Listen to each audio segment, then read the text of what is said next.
I understand to some degree how the rest of the world could view us as in the U.S. as kind of colonial power and an interfering type power. And I, as you know, I had a lot of questions about the Iraq War and the advisability of it before we ever did it. Back during the days when we actually were debating it, I had many questions. I still have many questions, and I do understand how some of the rest of the world could look at us. Nevertheless, as read by Michael, the message would appear to have come, I think I said, from an Al-Qaeda-type pamphlet about the United States. It's just the way it reads. I do, however, understand the impression that some of the rest of the world may have about America. Michael, I understand that. Absolutely. All right. I'm trying to find. I had an email with their entire unedited correspondence. To see their pictures. If you want the link, I can tell it to you. Well, IIGwest.org doesn't seem to be anything. No, it's .com / and this is one word, UFO pics, PIX. Hold on here. Okay. It's .com. Yeah. He didn't tell us that. / UFO pics. PIX .html. And then you can look at their photos right there. Okay. Well, he didn't have it right, did he? I don't know. It was late. All right. I've got the. And you'll see. I think there's some cute photos there, but you'll notice that none of them are next to. Well, look. Let people decide for themselves about photos. But I wanted to get back to it because I know it sounds like I'm fudging something. I don't have access to negatives. Let me just posit something for a moment. If I came to you and I said, "Hey, Art, I or someone I know has been out in the field and they're underneath a UFO and they're hearing these sounds and they're really fantastic," and you said to me, "Well, can you prove that? Can he prove it?" I said, "Well, the funny thing is, he recorded the sounds." And he said, "Well, let's get those sounds tested." And I said, "We've got those sounds. We can test them." And then the tests are run at maybe 2, 3, or more different laboratories, and the experts say, "Hey, this is the specs on these sounds. Yeah. We can't generate them. We can't." And so someone calls up and says, "Well, I want those. Where's the original sounds?" I said, "Well, fortunately, we have them, and they're free. I don't have to go to Switzerland for them." "Yeah, I'm going to go to Switzerland and ask for negatives, and if they've got them and if they give them to me, I'll come back and I'll say, fine. Who's going to test them? And we'll give them, you go round 2 on it. But let's not dismiss the idea that genuine physical evidence exists right now. And not only that, all of you folks out there with synthesizers and musicians and sound engineers, go ahead yourselves and try to duplicate that." All right. Well, there's a challenge. What have they said regarding a deep impact by some kind of comet or asteroid? Is that the September date we were talking about? They did not give the date on it. They did give a location, as I recall, between the Black Sea and the North Sea. And what they said was that this is a prediction. We're going to get it at some point. And the problem, remember when we talked about the petroleum being extracted from the Earth? Yes. And they said the other problem you have with that is this. The petroleum is produced by the planet as a kind of buffer, a synovial fluid, a cushion for the plates of the Earth. When you recklessly and heedlessly extract it and the natural gas, and you create these caverns, you create a plate fragility, so that when an object comes in from space and hits, instead of the planet absorbing the blow, I got you. You have fractures, you've got magma coming up, you've got seawater. So they're saying, again, folks, you haven't paid attention. You've got to get off of that petroleum thing, but you've gone pretty far. You've set yourself up for, in a very vulnerable position. All right. Back to the phones. First-time caller line, you're on the air with Michael Horn. Hello? Hello? Oh, I'm sorry, I didn't hit the button hard enough. Now you're on the air. Hi. Yes, sir. I'm not saying I believe or disbelieve any of it. I've been listening to it since the show started. One thing, or a couple of things I'd like to comment on. First of all, I think you're 100% correct, and the rest of the world does see the United States as, I believe, anyway, everything I hear in the news, that we're better than everybody else, and I can see how they would think that. But on a couple of notes, one thing I heard him talking about earlier is these one set of photographs that were taken. He would go off into the woods or whatever and bring back these negatives to these people who were waiting for it to do the test on it. Yes. Why didn't these people go with him in the woods to see it, along with these other 100 people that saw it? That's all right. Good point. It's a good question. Thank you. Why not? Why not have group sightings? Well, there were. You have to understand that by the time the investigative team was over there. But, why let him wander off by himself? Well, part of it was the protocols that they set up. They said, sure, there are going to be other people that you can photograph the ships. As I say, there's 100 witnesses to the ships. But they said, look, our meetings are strictly going to be with you and with you alone for, too many cooks spoil the broth. But, for instance, Guido Moosbrugger, who's the author of that book, the new edition, And Still They Fly, he took photos of their ships. Freddie, this guy who's a cook over there in Switzerland that I said was outside, he and 15 other people were sitting around snapping photos.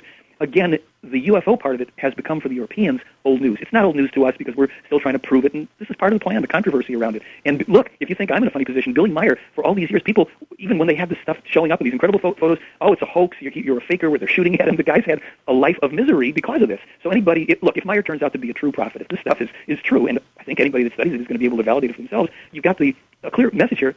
Being a prophet is not high, on anybody's list of gigs. It's never been a good thing to be. Never. But, at best, Billy Meyer is a messenger, not a prophet. Call it what you like, it's fine. He's not a prophet. These are not insights according to your story.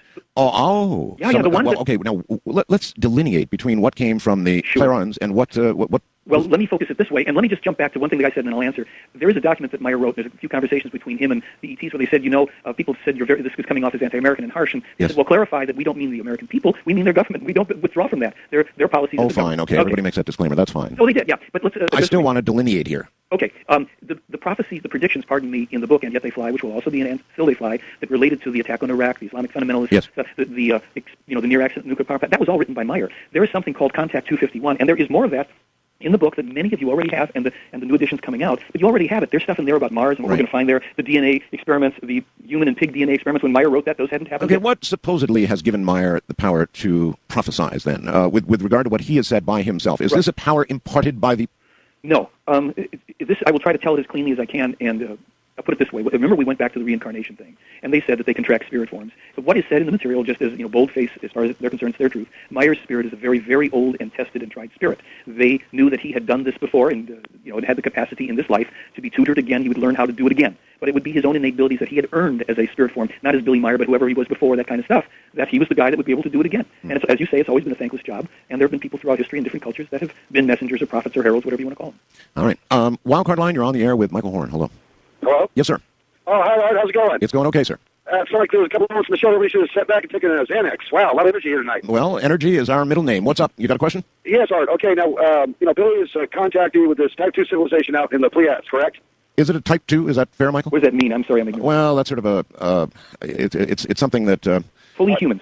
Well, Type 1 is supposed to be you're able to utilize the energy of the entire Earth's atmosphere from the sunlight striking it over the course of 1 year. Type 2 is that you're capable of utilizing all the energy out of the sun over the course of 1 year. This is a little, pardon me, but it's a small definition. These are people... It's a Michio Kaku-ism about the advance of civilization. They're beyond this. They're not beyond that. All right, caller, Okay, finish it cool. off. Finish it off then. So he's saying yes. The answer is yes. Okay, now what I want to know is, if they have all this great technical and scientific and medical abilities, why didn't they just try to, like regrow Billy's arm? Yeah, they actually offered him a prosthesis that utilized their kind of android technology, and he said, well, no, this is an illogical thing to do, because should I suddenly have an arm back that functions so well, not only would people be wondering how this happened and where, but it would engender jealousy and more resentment, and it would be an inequality, and I'd be treated as a special person, and it would only create more grief for me than not having the arm. And that's what he told them, and they said, well, you're very logical. That's good enough for us. That is probably what would occur, actually. There's no doubt. I mean, here's a special guy that goes around and he says he's in spaceships and now his arm is back. I mean, then you've got a cult of, he must be, the second coming or gosh knows what, and then you're back off into that whole drama again. East of the Rockies, you're on the air with Michael Horn. Hello? Hello. Well, good morning to both of you. Good morning. Speak up good and loud, dear. Okay, well, I would like to know what the publishing, or the name of the publishing company that these books are published with. Which books? The books of the prophecies that were, he said something about 1978 or something. Okay, all of that's, Wendell Stevens published the books through a company that I believe was called Genesis 3, with the Roman numeral 3. Do they still exist? Genesis 3, as in, the biblical Genesis term. She's asking if she can still get the book. You have to go onto eBay or Amazon.com or whatever. Some are still being sold. I own 2 of the 4 volumes. Many people have them. We have scanned into the DVD the pages on these things so that as close as many people will get to them. But they're owned by many people, and some of them, yes, you can go in. If you look for Message from the Pleiades, and you do a search on it on Amazon or eBay or whatever, it will come up. All right, there you are. No, because people can publish. I can publish my own book, and I can put whatever copyright dates in there that I wish. That's right. Let me shorten that up and say this, my dear friend. When you publish a book in 1978 or 1980 or 1986 or whatever, 1990, it comes out and it contains this information, and then 8 years later this information is revealed as a new discovery, and you're holding in your hand the document that came out before it. That's called a legal standard of proof. Yeah, it is. It is. So go ahead and see if you can find those books, ma'am, and good luck. So they are available. Yeah, they're out there.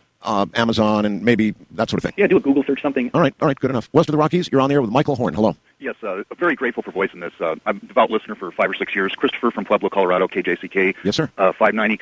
I want to thank you very much, Mr. Horn and Mr. Bell. As always, this is you're one of the few that's bringing out some real information here. I don't think the point is whether the pictures are even valid or not. I'd rather get back to the real issue, which is the United States' stance in the rest of the world. I mean, the real issue is our reflection of the rest of the how the rest of the world sees us. Yes, but for the purpose of this program, sir, the issue really is Billy Meyer the real thing? Sure, and Art, man, you have to take all of the evidence into consideration, the preponderance. If this is presented to a jury, here's the preponderance of evidence. What are you going to do with it? I mean, the hard evidence is the higher standard of proof. It's the prophetically accurate stuff published before it happened. Well, from what I've heard, I'm convinced that that it's legitimate. The prophecy. I mean, the parts that he had already said these things that have come about. I mean, we should take into account what he's saying is coming. We don't even need a prophet to see what's coming. These things are pretty obvious through anyhow. I mean, we're heading downward, and we have to turn around here. We're just being told, for what it's worth, by some other folks that it's going to be worse than we can imagine if we don't make the course correction. I agree, and it's a grassroots movement. It's something we have to do on an individual basis. Absolutely. That's what I'm trying to do. I've been trying to start a grassroots organization here called the Masterpiece Project for years, and I can't even get it off the ground. All right, well, if there's enough support for any organization or anything you're trying to do, it will grow. But again, the purpose of the examination of this program is not to put the United States on trial or anything else. It's just to present the information and try and decide if the whole Meyer story has substance to it, and it does seem like it does. I understand that what you said about the U.S. is going to put a lot of people off, but I'm not here to judge. First-time caller line, you're on the air with Michael Horn. Hello. Yeah, hi. Hi. I had a question for your guest. About he was talking about the Palestinian conflict there. I was wondering what was the outcome prediction on that? Okay, you asked it, so I'm going to give it to you the way I've read it. Yeah, go ahead. Unless the Israelis and the Palestinians find a way to make a true peace, and they've been critical of both, they've been very critical of Israel, they have said that the state of Israel will, in the near future, cease to exist. Period. And they, look... Do you think they reference what we know biblically as Armageddon? Well, they don't use those terms, but and this is my editorial on it, you have to understand, I'm neither a religious nor a political person. It's very late in my life that I even started to look into these things. And what I did is I picked up, and this is going to offend all my brethren who, let's say, are of the background that my family is Jewish. I got into the first 5 books of the Old Testament. I read, parts of Samuel and Numbers and what the heck, Joshua and all this, and I saw something there that disturbed me enormously. I saw the presumed God of that book commanding infanticide and genocide on a huge, huge scale. When I sat down and actually culled and did the math, there were 10 million people at minimum who were commanded to be slain, most of whom were innocent non-combatants, and this is not necessarily a program right now on biblical stuff. There is a cause and effect that has never been renounced by the Israelis. We in America renounced our genocides, if you will, against the Native Americans, our unfair and brutal treatment against blacks. We've tried to do something about that. That's never been dealt with or renounced, and I would offer a very unpleasant point of view, the horror that's being visited upon innocent Israelis now, truly innocent people, children, without any... This is barbarism, but there again, the laws of cause and effect can't be cheated. Read the Old Testament and you will see the commandments for infanticide without mercy. I didn't make it up, and it sickened me, and it made me sad. And as I say, I come to this late in life with no political or religious affiliation, but you know what? When the play here is saying, look, Yasser Arafat, this is a walking disaster, Ariel Sharon is as guilty as the rest, Saddam Hussein has to go, George Bush, Blair, we don't like the Bush part, and we may not like the Ariel Sharon part, but there it is. Do with it what you will. Examine it, find out if this rings true, and do the hard soul-searching. Are we on the wrong path? Should we not withdraw from certain things, lest it come back on us?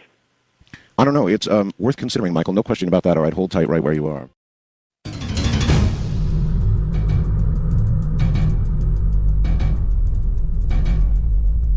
Well, Michael, you've made a very impassioned case for Billy Meyer, and so I feel like I should give you a chance to hawk your wares. And your wares are a DVD, right? Yes, and the new book will be out. This is what I wanted to say to your listeners about that. There's 2 books coming out. One is a soft cover copy, one is the hardcover, and Still They Fly. It will you're going to have to speak up. All of a sudden you got weak. Oh, okay. What are you doing? Oops, there we go. Can you hear me now? Yes, much better. I don't know what you're doing, but... Okay, I think I fixed something. Good. There is my DVD is there on the website, and the 2 editions of the book, a soft cover and a hardcover, and Still They Fly, is scheduled to be released on March 12th, in a little less than a week. But I want to tell any and everybody who's going to order the book, please be patient with printers. Things are always late, so we'll ship everything. If you want to buy the stuff, we'll ship it as soon as it comes in. Just know that up front. I wanted to say one thing before that, if I may. You may. This is a little hard for me in a way because, as I mentioned to you, I've never been a particularly political or religious person. My father's family escaped the Nazis from Austria and came to America. My mother, as an orphan at 10 years of age, escaped the communists, went into Europe, and then had to flee a few years later from the Nazis. So they came here, they made a family here, and we're enormously grateful for coming here. And as a first-generation American, I'm enormously grateful for waking up as a human being in this country. It doesn't mean that everything that the country does or that's done in the country's name is good, and good people can disagree, and we do. I am presenting information that I feel... in that sense, it's awkward because I am a vocal spokesperson for this case. You are. And because I have spent 25 years studying and examining and trying to see where the loopholes are and truly not finding them, sure, there's controversy. But it's just the accuracy of the information to this point has been so painfully and impeccably accurate that I feel I owe it to myself, my family, and to anybody here at the risk of being, I think there's this guy J. Joe here thinks I'm an anti-American. Maybe he's the one that's writing it. I'm not. I'm anti-death and destruction for us. And if we find that something is wrong, we must examine, and if it's wrong, we have to change it. There are ways to do that. And at the very end of the show, if I may give a plug for that, I will. But I want to thank anybody who wants to go. You send me an email. You can yell at me, whatever you want. If you want the DVD or the books, they're at my theyfly.com website that Art is kind enough to link to. So look at the stuff for yourself. Not, this is a 4-hour introductory course to it. And for many people, it's the first they've heard of it because you've had the courage to put it on. And if anybody's interested, they can find out for themselves. Is this just a big bag of nonsense? And the biggest, most impenetrable Yeah, that's fair enough. If you're intrigued enough to want to know more, then that's the way. There it is. All right. International line, you're on there with Michael Horn. Hello. Hello, Art. This is David from Toronto, Mr. Cropper in the FNet room. The question for your guest is, if Billy encountered the aliens and was on the ship, why are there no pictures of the aliens or the interior of the UFO? And there is. I'll listen on the other things. All right. Okay, to the best of my, I have seen one photo that is allegedly of the inside of a craft. I wouldn't put my money on it because it isn't clear enough for me to know that that's for sure. Well, why aren't there more? Well, what happened and what was told in there, and when you read the conversations, it goes down conversationally, Meyer had problems inside the ship because of some kind of fields that were fogging his film. He did take pictures, and they are on the website, some of them, from one of the ships successfully of 2 other discs above Switzerland where he's in the air at about 30,000 feet or whatever it is, 10,000 feet, I don't know, and there's 2 other craft outside the window of the ship. He has pictures taken in space. But again, some of these, there's pictures where I can say, okay. Well, he could be inside the craft taking a picture of other craft hovering nearby. How come I couldn't photograph inside? Yes. What the way they did it is they put the camera, from, if I'm recalling this correctly, up to a screen that was showing the outside, and he got some clear shots.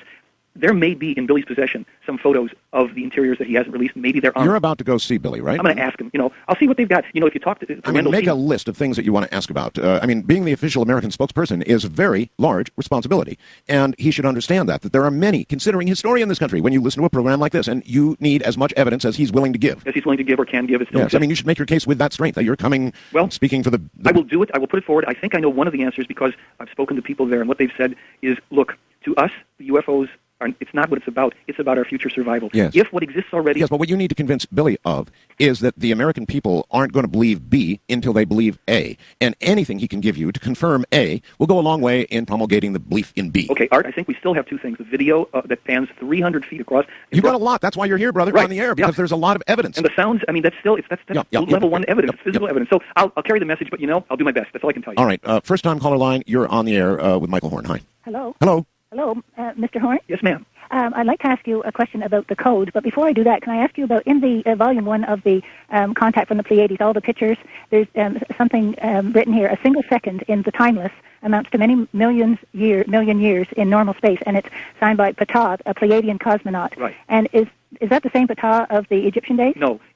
That's been, of course, something many people have asked. And in the material, he alludes to something. He says that there was a distant connection of some form. But it's just the name that he uses, or perhaps it's his given name. But that's the best I can tell you on that. Are there any pictures of him and Semnyasi? No, the pictures that Billy has, there are some photos that will be also again in the new book. Mm-hmm. They're cut off on the face. It is of one of the ETs when they loaned him a handheld laser beam weapon. And she is in a gold metallic suit with a silver bracelet connection to it. Now, when I just spoke to Wendell Stevens in Laughlin, who is the primary lead investigator in the case, and we talked about the photos, because Meyer was told to cut the faces away. They don't want people, focusing on these, starting to worship ETs. They said, okay, you can leave in the arm and the side and the suit. Well, Wendell went over there because Meyer had been loaned on 2 occasions, in 1976 and 77, a handheld laser weapon, ostensibly. There's photos of him with it. And he put holes in a couple of trees with it. Well, when they went to investigate, they figured if this guy's a hoaxer, what he's probably done is taken a welding torch or a drill or something and we'll be able to detect it. They found that around the holes there was a little bit of char, but the holes were bored clean through and were smooth as glass. They had been penetrated instantaneously at an enormously high temperature. But beyond that, somebody had the brilliant idea, since one of these trees faced into a forest, they took a string and used it like a plumb line through the hole, and they dragged the string in a straight line through, and they found that every twig and branch that was in that straight line was singed as well by this beam. And they just said, this would be an impossibility for somebody to hoax this. Can I ask you a question about the code now? I'm sorry. Sure. No, go ahead. Well, I have a 33-page booklet, Life in the Spiritual and Physical by Billy Meyer. Yes. And he mentions interwoven into all of Billy's German text is a code. The code elicits impulses from the spiritual realm, the Akashic records, which then touch the reader and begin to become active from within. This process is subconscious. Yes. Further down, it mentions about the English language, the foreign languages. For these reasons, each translation of Billy's text into a foreign language will have the original German text attached. Right. But does that still work in English? No, what they've said, and again, let me just put this for everybody that's listening under the term, this is speculative, let's not, I'm not saying it's so. All right, what good. they've said is this: the German language is in some ways related to the ancient Lyrian language of the distant forefathers of the Pleiarans, our distant forefathers. The German language is constructed in such a way as it can convey these impulses when read, even if you don't understand the language. When you read it or pronounce it, you will. There's a connection to what's called the Akashic record surrounding the planet that has a subconscious effect and actually helps with our spiritual development. Take that for what it's worth if you want to look into it. Sounds almost like you're talking about the Bible code. Yeah, except that Meyer this stuff was published decades before. Yeah, except same concept, right? In a sense, yeah.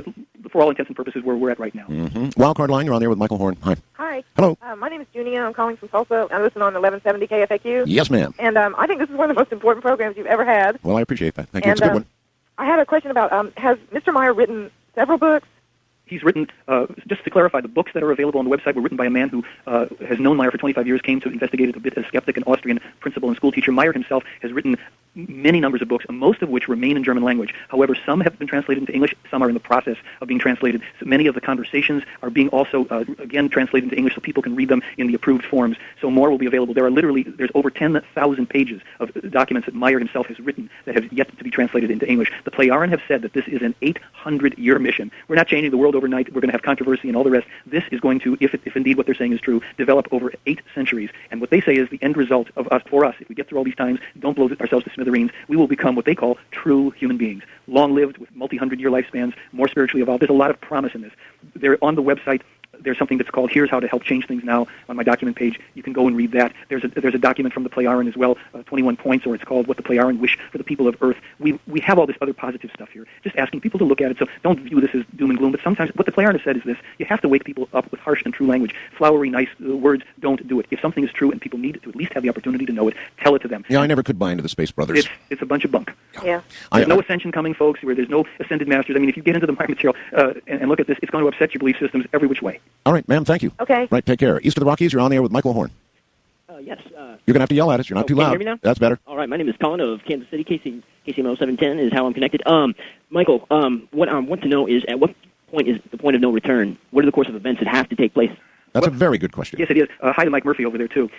What I've been able to gather is they have said the U.S. has to reverse it has to pull out of Iraq and cease to inflict on other countries. That's number one. If we yeah, he was searching for a time frame. Where would they are saying that if we don't change it now, and they've said, Bush, if you return Bush to office and you don't pull out of Iraq by 2006, the probability of a third world war that takes 2/3 of humanity out, makes the northern hemisphere uninhabitable for decades, if not centuries, that's what you get if you don't change it. You may not like it. Call the guy un-American, call me un-American, anything else. That's what they're saying. There's even a peace meditation that they say there are 3.2 billion people, extraterrestrial humans, that do it on our behalf with several thousand people around the globe. You can check into it. The peace symbol itself that we use is an inverted symbol as far as they're concerned. Out of curiosity, I wonder if the Pleiadians would rather have had Saddam Hussein remain in office. No, here's the thing, as I understand. Let me finish the thought on the peace symbol and the peace meditation. We need to invert the peace symbol so it doesn't have the militant sword-like energy, but is more like a tree, an opening thing. We have that on the website. You can look at that. But regarding Saddam Hussein, he was one of the people that was pointed out that had to be removed, that had to be taken from power. What they've said is there is a right way and a wrong way to do it. And we might love the fact that we took him out of power, but they told Meyer a year ago what is coming for America and Britain is increased attacks and very vicious attacks on the forces that will be seen as occupied. They told him this before it started, and they said the greater likelihood is that there will be a Shiite dictatorship will come into Iraq because you have done this in the wrong way and for the wrong reasons. And they are also,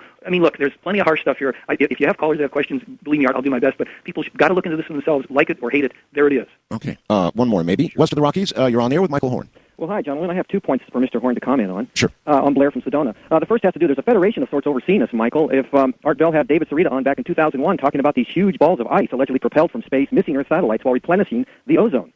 And the second, and I'll hear it off the air, Whitley Strieber and John Lear both agree about us being soul containers, whereby, we're sort of like the best show in town, this part of the universe. We've got a lot of people watching us, a lot of entities, and if we use our inner work and sincere prayer, we're going to open up a sort of a astronomical acupuncture line of healing, sound, and light. I wonder if the Pleiadians actually regard us that way.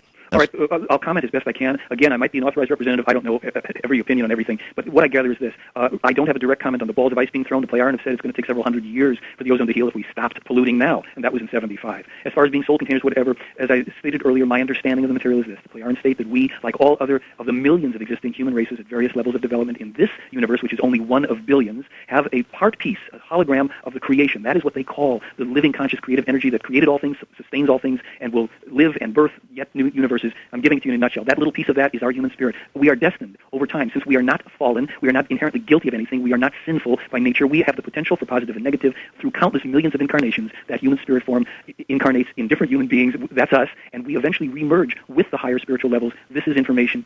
Contemplate it, refute it, think about it. All right, Michael, we're at the end of the program. Listen, I want to thank you for being here. You're very, very, very passionate. You've been a very good guest. You really stirred it up a good, buddy. Now, I hope I haven't been too hard on you, but fantastic claims sometimes do require a fantastic interview, and you certainly have provided that. So I want to thank you for being here. No doubt we will do it again. There is so much material to cover, so much to do. Thank you, Michael. It's my pleasure. Thank you. If we can ever answer questions for people. Good night. And it's been a great weekend, folks. Absolutely been a great weekend. Two teams of researchers working separately, thousands of miles from each other, but both defeating incredible odds, have really made some incredible finds in frozen Antarctica. So stunning that the National Science Foundation calls their discoveries evidence of a lost world.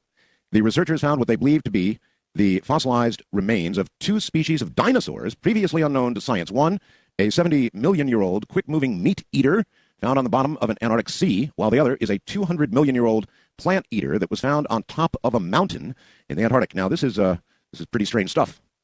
I'll tell you, pretty strange stuff in Antarctica of all places. Now, the lost world in which these two dinosaurs lived was very different from the Antarctica we know now. Their Antarctica was not frigid and frozen. Their Antarctica was warm and wet. And if you would like to perhaps take a little ride up to the coasttocoastam.com website, you can read the entire article, but I thought that was worthy of your attention. In the meantime, after 25 years of research, Michael Horn is now, officially, the authorized American media representative for the Billy Meier Contacts. Michael's background is quite eclectic. He is a trend-setting designer, award-winning painter and songwriter, one of the first inventors of online digital book publishing, the creator of the medically endorsed Sit and Get Fit regenerative movement program and videos, and music and video producer. His new DVD on the Meier Contacts is available from, and we'll get to that, so hang in there. At any rate, in a moment, we will discuss in detail the incredible case in Switzerland of Billy Meier. Stay right there.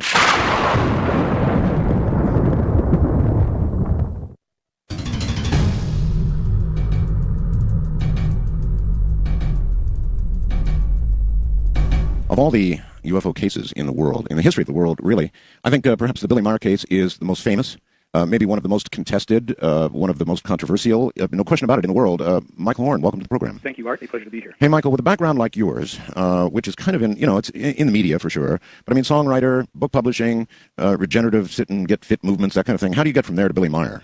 I think I got from Billy Meyer to some of those places. Well, what happened was in 1979, I had been living in L.A. for about 9 years. At that point, I went into a bookstore called the Bodhi Tree, and I saw the first coffee table-sized picture book, if you will. It also had text, but mainly the beautiful pictures of the UFOs. And ever since I was a kid, I had dreams of lights in the sky and fascination with spaceships and that type of thing, like probably many other people. So when I saw the book, it resonated. It looked like it was real. Of course, I don't base my current position on how I felt simply looking at the pictures, but they were the most astounding photographs I'd ever seen of so-called UFOs. Mm-hmm.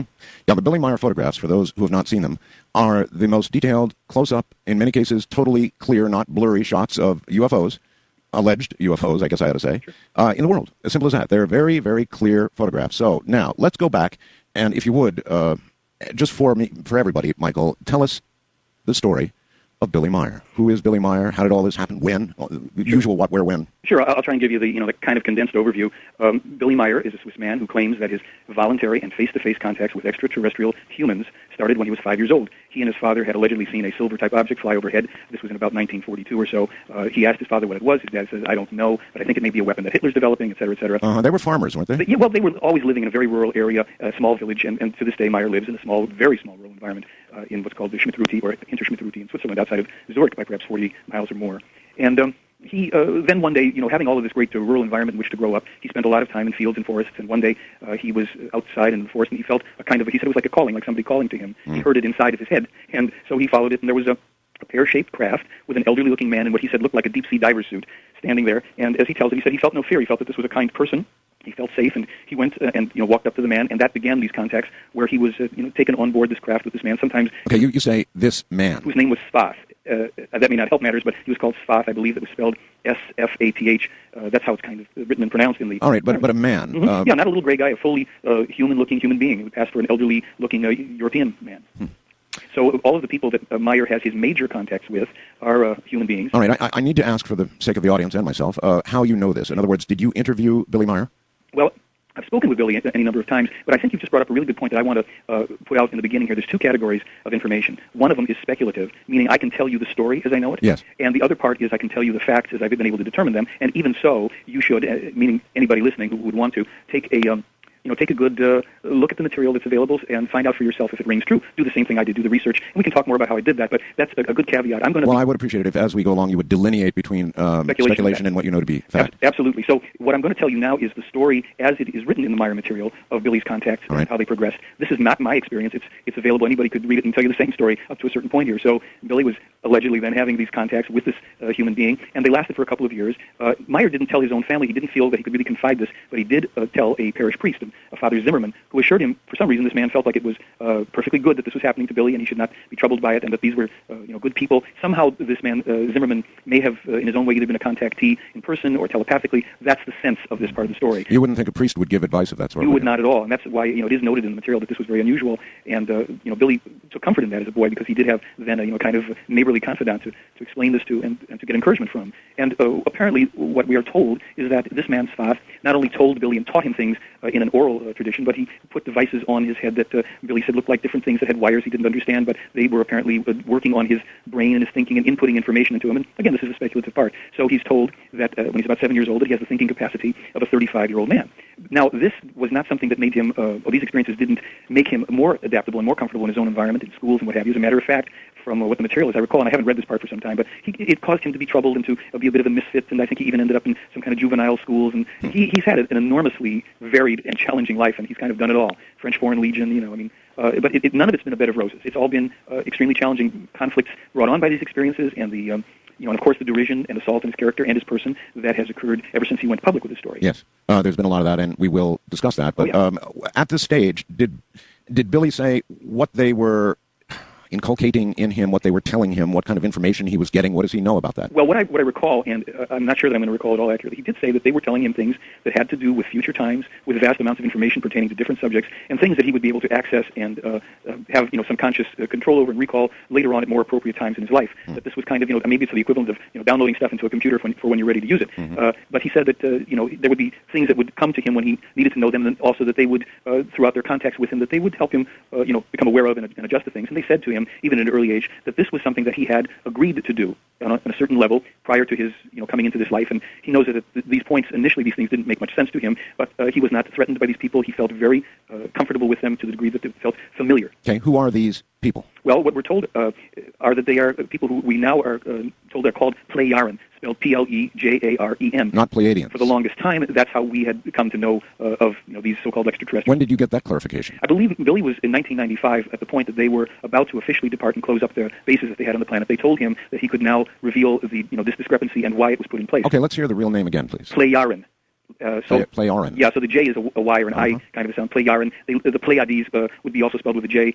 And what they said was, yes, we come from a system in the direction of the Pleiades in an altered time-space configuration because the stars that you see in the skies, the Pleiades, cannot support life. These are young blue suns, etc. And anybody that claims on any level that they're in touch with so-called Pleiadians is hoaxing. So what they claim that they did here was this. They claim that they put this in motion using this term Pleiadians so that for those who would come after Billy, supposedly, and claim to be having contacts with Pleiadians and channeling Pleiadians and all the rest of the stuff, that they would be self-identifying as hoaxers because there are no Pleiadians. So this is, another one of those little bumps in the road for those that want to take issue with it or think it's all, a bit of a confusing hodgepodge. But certainly, we weren't hearing too much about Pleiadians before 1975 when Billy first started to... well, that's right. That's where it came from. Indeed it is. So these are the things, again, that are speculative and debatable, and I don't rest anything on them. There's a lot in the case that I couldn't prove at this point, to save my life. I don't know. There's things in here that I've disagreed with. There's things in here that I'm confounded by. I don't know. It's neither been proved nor disproved at this point, and so I say it's speculation. Why have you been named the official authorized American media representative for Billy? Well, what's up with that? Well, probably one of the reasons is I stepped up to the plate because I want to do this work. I had originally, in 1979, I got the book, and I was, like everybody else that had that book, fascinated by the photos. In 1986, I was sitting in a little cafe in Sedona, Arizona, with my daughter and a friend. I think it's called the Sunflower Cafe, where it was. We were waiting for our alfalfa sandwiches with sprouts, like everybody was in the New Age. And there was one other guy in the place, and he's sitting back there. So we started to chat with him, and he was a retired IRS agent. And, of course, the talk went in the direction of UFOs and all. And Billy Meyer case came up, and he said, well, have you read the contact reports? And I said, what's that? And he said, well, that's all those conversations. In the picture book? I said, yeah. He said, those quotes in the side panels from these extraterrestrials? I said, yeah. He said, well, there's 2,000 pages of that. So I said, well, where do I get it? He said, well, when you come back to L.A., come on up, Decker Canyon, I think it's called, and I'll give it to you. I came back, I called him, he was true to his word, he gave me all this material, and for weeks on end, I was up reading it, fascinated, and it took a long time also because it was kind of strange, backwards English from Swiss German. Yes.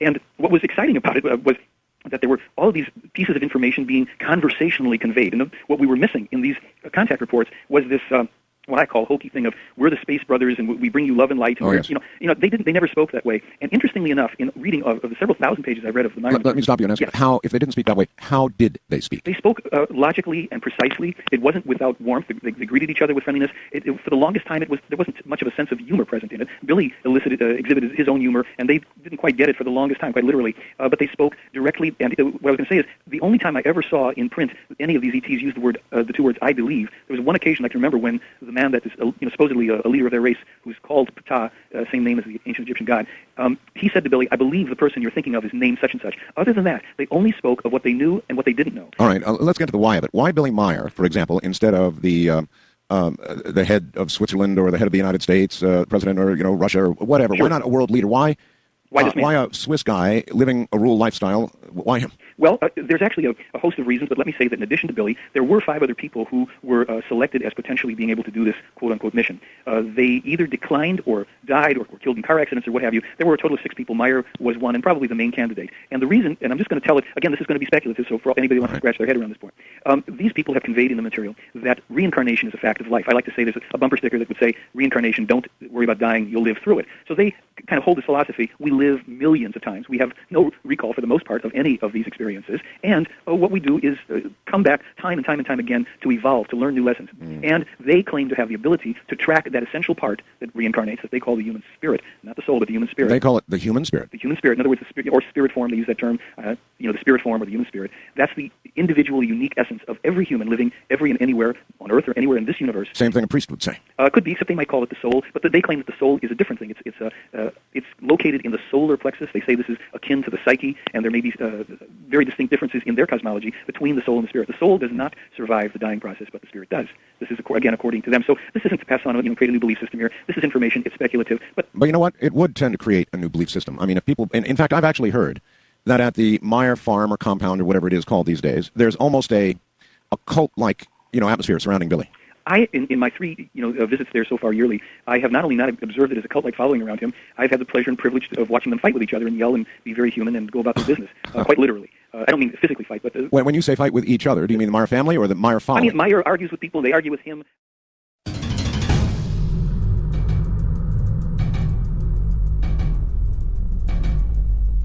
Once again, Michael Horn for Billy Meyer, actually. Michael, what is the best proof offered that Billy Meyer and the UFOs, Billy Meyer's real, but the UFOs really exist? I mean, was there any, of course there are the photographs. How many in totality? It is said that Billy took upwards of 1,200 photos in about a 3-year period. Right. Enormous number.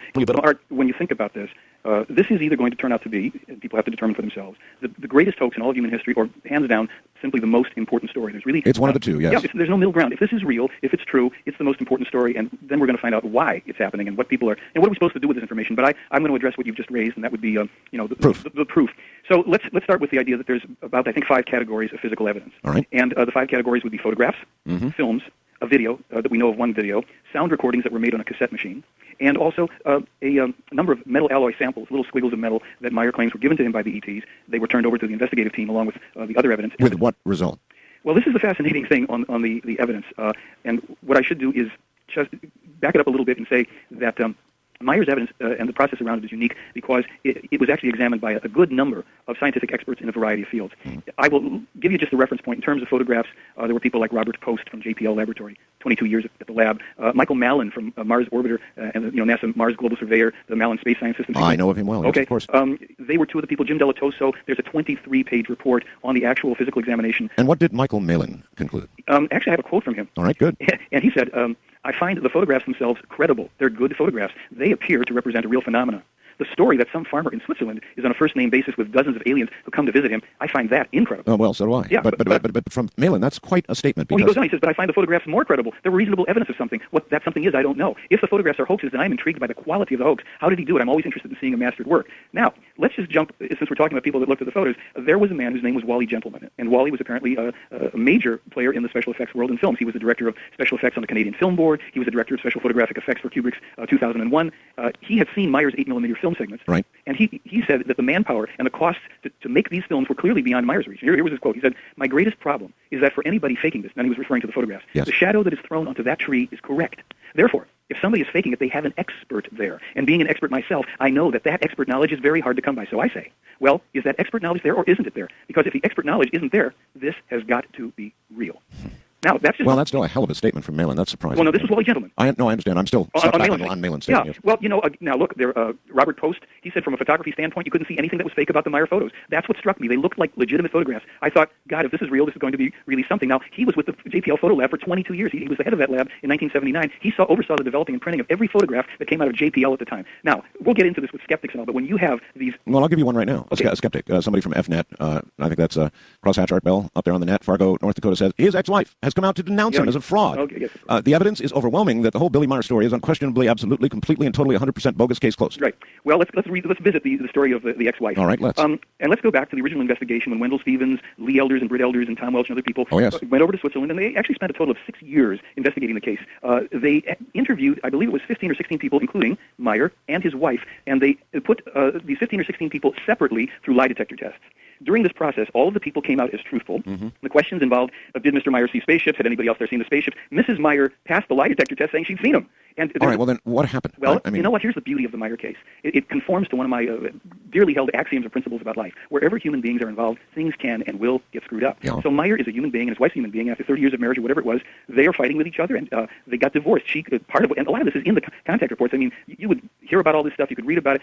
She's had no sense of privacy left. The world is tracing through her living room, literally. Her family is, she's trying to raise a family. I'm sure all of that is true. But did she... and she came out afterwards, after they separated, divorce, and said, oh, it's all a fake. He faked it. Unfortunately for her, there's a recording and a video of her talking about the ships and the reality of the whole case prior to that. So what we have to say here is, I don't rest the proof of the case on simply what Billy Meyer says or the ex-Mrs. Meyer says. There are higher standards, but I want to present that so the people can look at this. I give you a couple photographic experts. Let's just for a second go to this, and then maybe the guy who knows that this case is a big hoax, maybe he'll have an answer for this, and maybe also what he'll do is attempt to do what the professional skeptics have attempted and failed to do after 3 years, and that's to duplicate any of the evidence. So let me quote a little bit here. I told you the metal samples had been turned over to Marcel Vogel at IBM. Correct, yes. Okay.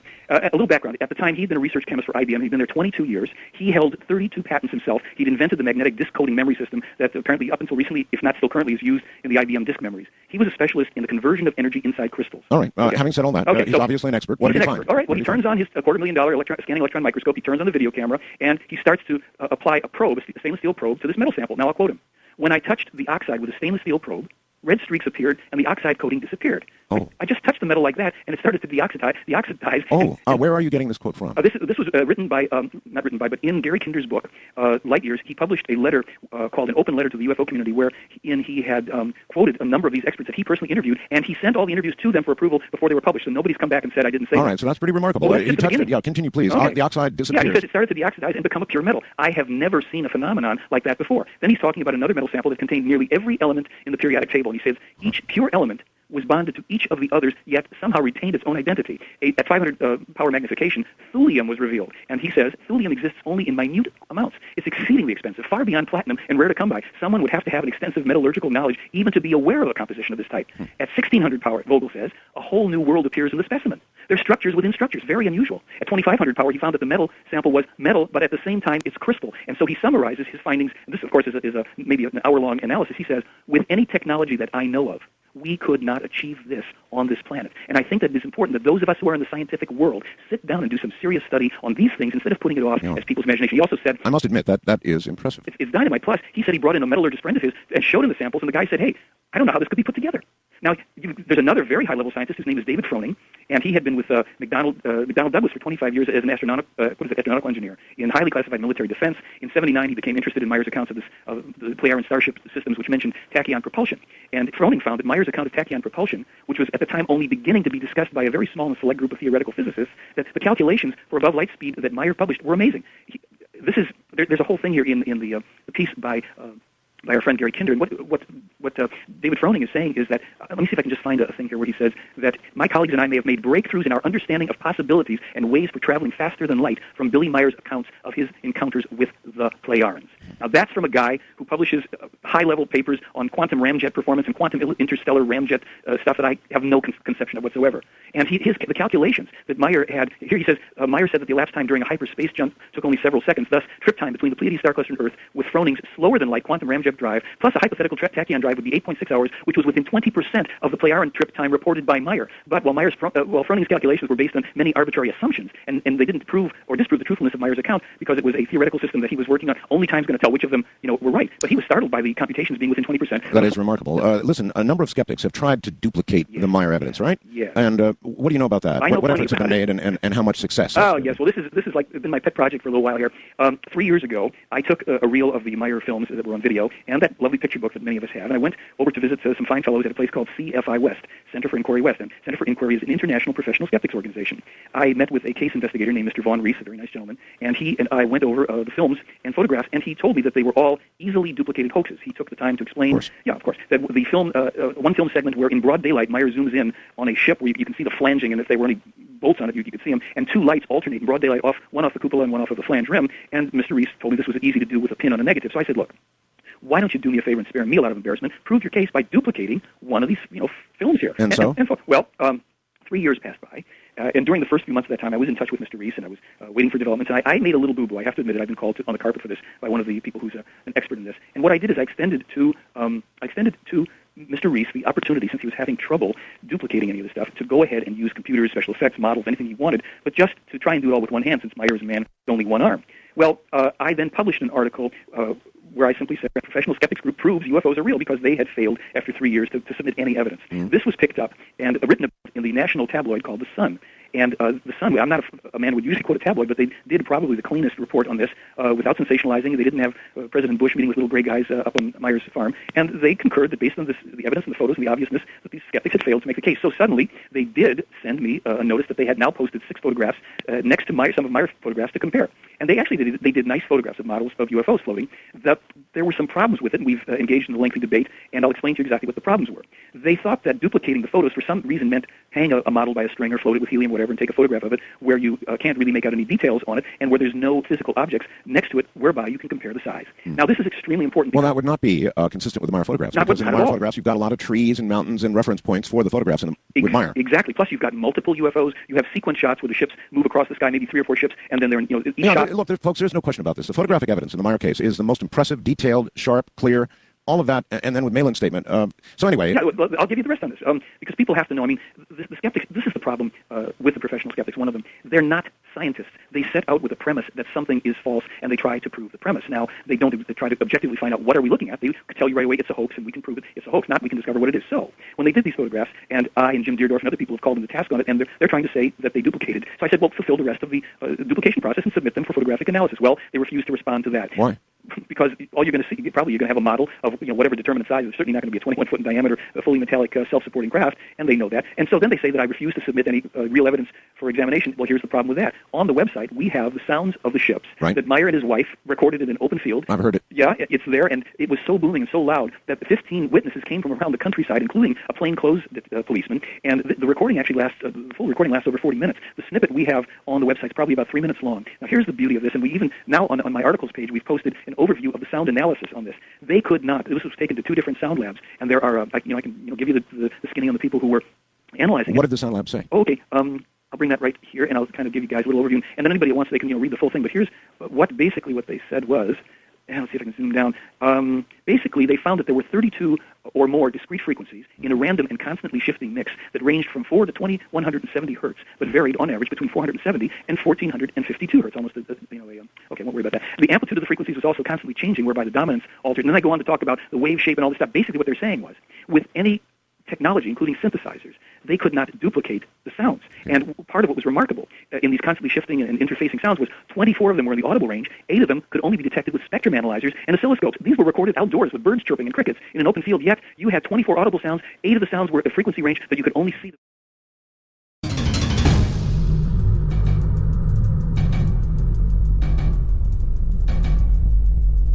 Well, I'm just a talk show host, but it doesn't seem to me that a little Swiss fellow living in a rural community could put together a hoax of the quality that would draw quotes from people like Malin on the photographs, scientists on the metallic pieces that were given, and the audio recordings and all the rest of it. I just, sitting here, it just doesn't seem very probable. Unless somebody with a great deal of knowledge chose Billy Meyer in league with him in this hoax, it just doesn't seem like Billy Meyer would be capable of pulling this off. What do you think, Michael? Well, I'd agree with you, especially the joke here, if you will, is he's done it all with the proverbial one arm not tied behind his back, with one arm missing. I'd like to just... How did he lose his arm, by the way? Well, okay, he was told 10 years before he was going to lose it by the play arm that he would lose his arm. There was nothing they could do about it, and it was just one of those things that was going to happen. He should prepare himself for it. So in the myriad of occupations he's had in various places throughout Europe and the Middle East, he was a bus driver in Turkey on a narrow street, and he had his arm hanging out the window, and that would do it. It did it, and it's not a pleasant story, but suffice it to say that's how he lost the arm. But while I tell all this, and I'm talking about the skeptics and their failure to even come close to duplicating, they've made a very large mistake, because by being so obstinate and unprofessional and quite frankly unethical, they just create more attention for the case. And ultimately, both CFI West and the amazing Randy are going to have to pay. If they're honorable people, they're going to have to pay the money they claim to have put up for the challenge. But Randy recently sent an email. He's now withdrawing from the argument. He's letting other people do it. So there's really a reason for all this. And before we get on to it, I wanted to take one more moment, if I could, on the sound evidence, because there is something here so that anybody that's sitting out there, and I've gotten a few emails here I'm watching, and some are, this is nonsense, and I'm thinking, well, that's a great argument, but how do you address it? Now, here's the thing. In the sound analysis that Wendell Stevens had done, here's the following. Jim Delatoso, the research consultant, takes samples of the noise on these tapes to men named Peter Dimmer and Rick Copeland of Micor in San Francisco.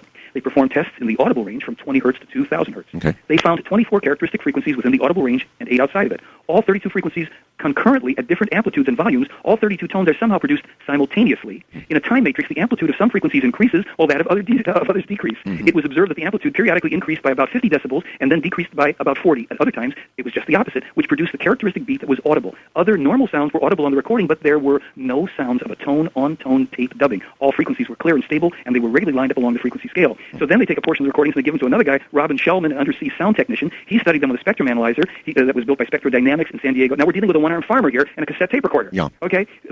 What he found is that the sounds must have been produced by a rotating device. And the high-speed device produced the sound that began at 520 hertz and increased in steps up to 990 hertz, only to decrease. They go on with this whole thing about the sounds, how they reappear, they disappear, they're very strong. Okay, well, that's very interesting. And they conclude that it must have been produced by a rotating device. Rotating, and then the thing is, they say that there's so much into this. People can read this on the website. By the way, some are having a hard time finding the audio that you're talking about. Oh, okay. I would assume some of the photographs. Do you have some? Yeah, we've got all that stuff. All right, they're at www.theyfly.com, correct? Right. All right, we've got a link to the website on that, but just in case, and for some reason you can't get to it, that's it, www.theyfly.com. Now, it's possible, I'm trying to bring up the website, whenever anybody goes on the We may have another notch. We have a great, I'm sorry, we took your website down. Oh, boy. All the time. It does happen a lot. Your website will eventually get back on its feet. It'll come back up. And just to tell people, everything that I'm, kind of motor-mouthing through here tonight, I have put on a 2-hour DVD where they can actually read the stuff and hear the stuff and go through it, and they don't have to. They can do all this research themselves. All right. Well, people will accuse you of, profiting on this. Yeah, I'm sure they will. And so what do you say? Well, people accuse Billy Meyer of profiting by this. Well, has he not? Not really. Swiss law is extremely specific. How so? That's the country of banking and rigid laws in every department. Well, yes. They operate under a very strict nonprofit status. I've actually, 3 years running, they opened the books. You're telling me Billy Meyer operates on a non-profit status? Yes, that's correct. But he does have a Swiss bank account because he's Swiss. I like to tell people that. That makes sense, I guess. The Swiss bankers are very tight-lipped. Right, but the government is very friendly. They have. It's only been explained to me a little bit that you can't mess around too easily with the laws over there. That they are very, particular, and they have not had any trouble about their status. When they sell their stuff, their booklets and all, a couple dollars for this. And well, where does the money go?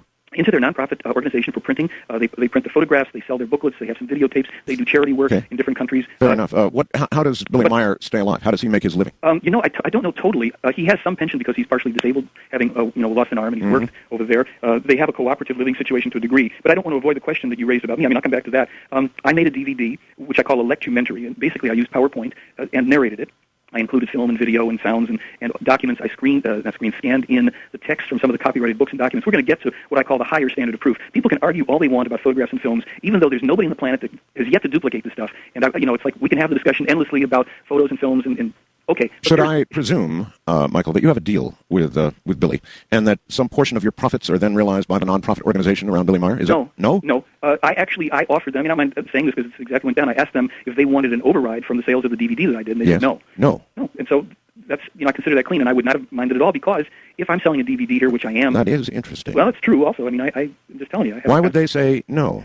Maybe they anticipated the obvious thing. In our country, we are very concerned with how people make their living, and is this a motive? This isn't, although I would tell you freely, I would love to be spending all my professional time speaking in colleges and confronting science experts and all the rest, because I already have with a number of people, including people with top-level security clearances, they cannot refute the hard evidence. And I'm not talking yet about the photos and films. That's what I would call, like in this Class 1 evidence. It's still irreproducible. It's enough to make the case, but because people are going to say, well, where's the negatives, and I'm a genius, and I have to see it, it's like you'll never really win that argument, except with the skeptics who will... Well, why isn't that a fair question? Where are Well, 30 years ago, the photographs were all taken on a 35-millimeter single lens reflex camera. They were examined by the investigative team. You're referring to the negatives? Yeah.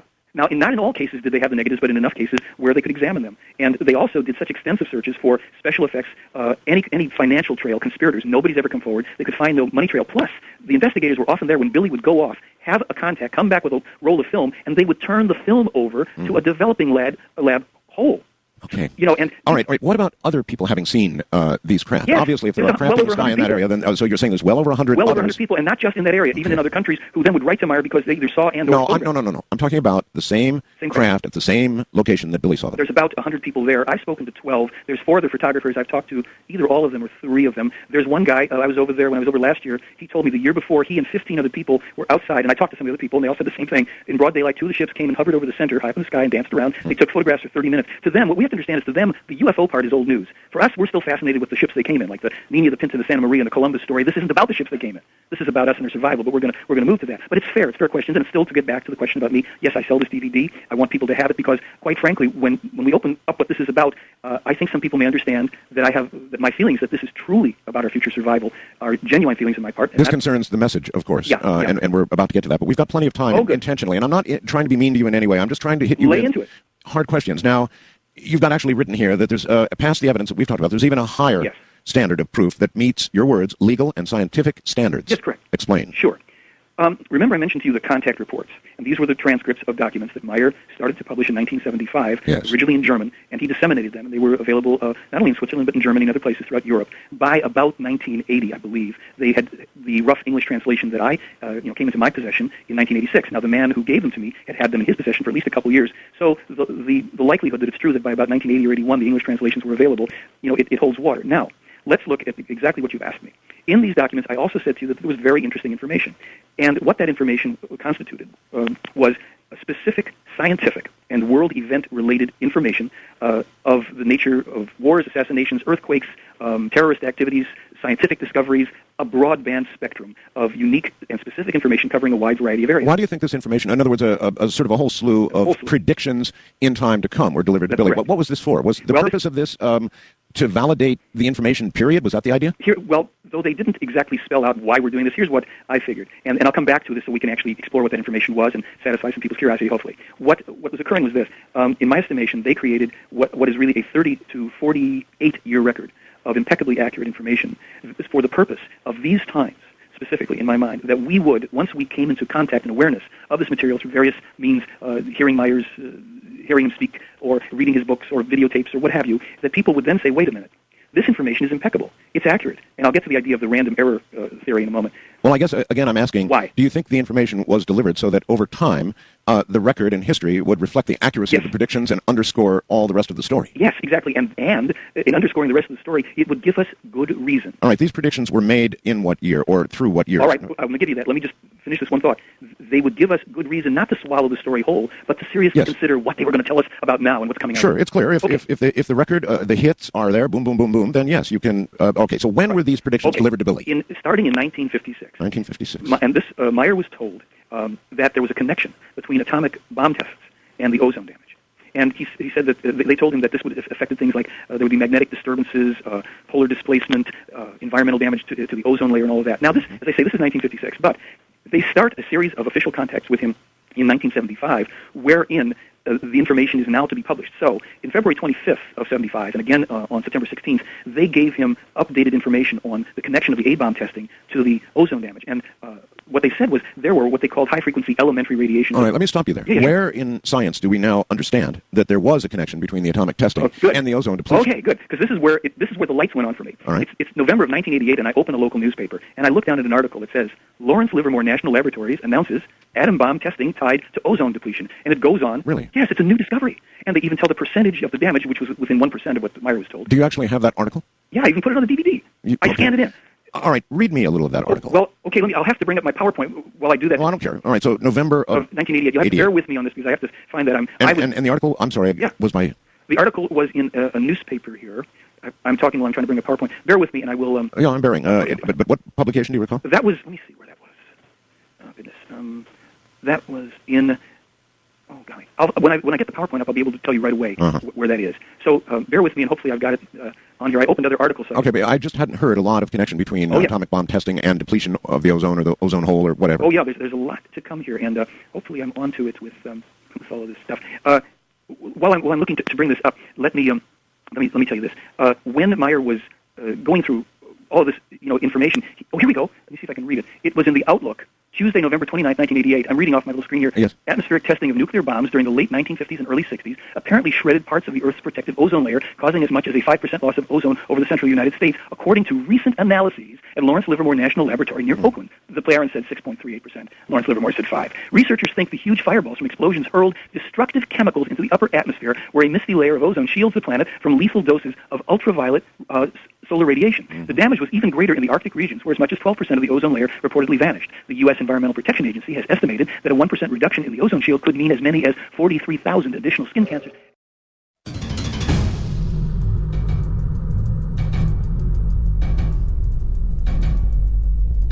Well, all right, Michael, welcome back. Let's stick with this. Let's stick with this for a moment. And okay, we've got the ozone business. Well, that's just the beginning of it. May I just one little thought over this for all the people that are listening? And I know you reach a worldwide audience, and I want to say this.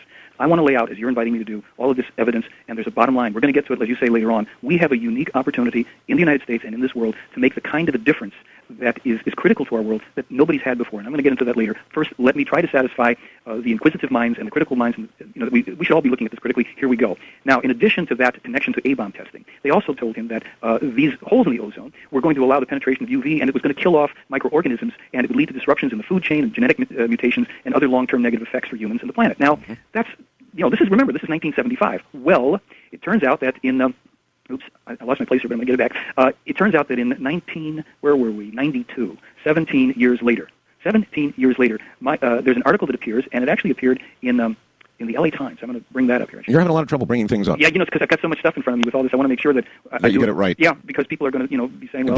And people are just waiting to jump on any misstatement you make, anything at all. Well, here we go. I got it, and I think we'll be able to control it from here on out. All right, ozone. This is written by Joel Greenberg, the science editor at the LA Times, and it says, ozone hole damages food chain. Now, this is 1992, 17 years later. The expanding hole in the ozone layer above the South Pole is significantly reducing the growth of phytoplankton, minute floating plants that form the foundation of the Antarctic food chain. Researchers reported last week, 17 years after Meyer was told this. The effect is the first direct evidence that the abnormally high levels of ultraviolet light coming through the ozone hole is having an impact on Antarctic populations, said geographer Raymond C. Smith of UC Santa Barbara, who headed the team. And it goes on to just elaborate on this. Okay, so let's go to something else. Now, this one I can't bring up. I can just tell you. They also said to him that bromine gases, this is at the same time in 75, bromine gases were another contributing factor to the ozone damage, that they were used in agriculture and wood preservation and fumigation. And this one I can't bring up because it was in 1991. I'm listening to National Public Radio, and they had an announcement about the connection between bromine gases and the destruction of the ozone. Now, in 1976, 1 year later, Meyer is told that the extraction of petroleum and natural gas from the earth,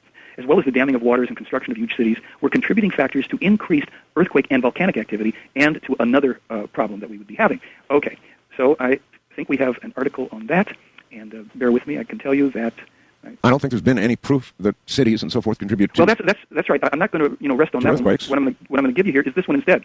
This is in the Good Life Independent Journal newspaper, which was the week of June 21st to 27th, 1990. Here's the headline. Earthquakes, oil, interact. For 4 decades, the beach area has been plagued by unsuccessful threats of onshore and offshore oil drilling and by the knowledge that there are hundreds of substandard buildings which could crumble in a major earthquake. Now, Stanford's geophysics professor, Paul Siegel, has scientifically related both fears. He's published a mathematical model which suggests oil and gas extraction may lead potentially to serious earthquake tremors. Simply stated, Siegel says, when gas or oil that has been sitting in the pores of the rock is taken out, the gas reservoir shrinks. But yes. I've got the idea. Okay, and I don't doubt that perhaps extracting large amounts of oil could cause disruption down below. Yes. It sort of makes sense. Well, it does. But what I want from you is, I guess that's a sort of a backed up prediction, but big predictions that were made if there were others. Oh, yeah, sure. Okay, then just give us examples. Okay. And you don't have to pull them all up on the computer. Okay, because some of this I do know by heart, but the newspaper articles... All right, let's go to what you know by heart. Okay. In 1975, when Meyer was ostensibly being shown Venus up close and personal in a craft, and we'll talk about that in a minute, he was also casually remarking that the mountains down there was a mountain that looked to be comparable in height to what he said was the highest mountain on Earth, Mount Everest. At that point, Semyaze, the woman that he is being contacted by and traveling with at this point, says, "Excuse me, but you're wrong.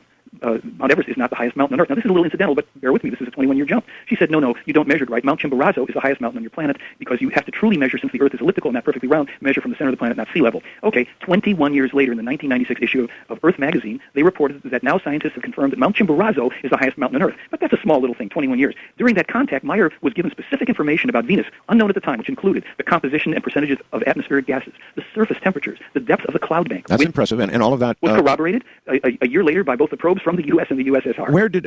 slow down. Yeah. Where did Billy write all of this? In these contact reports. See, what happened was, after he would have meetings with these people, yes, he would come home, and remember, now he's a man with one arm. They had modified a standard typewriter for him so that he could type at a very high rate of speed, about 60 words per minute or more with one hand, which basically means with one finger.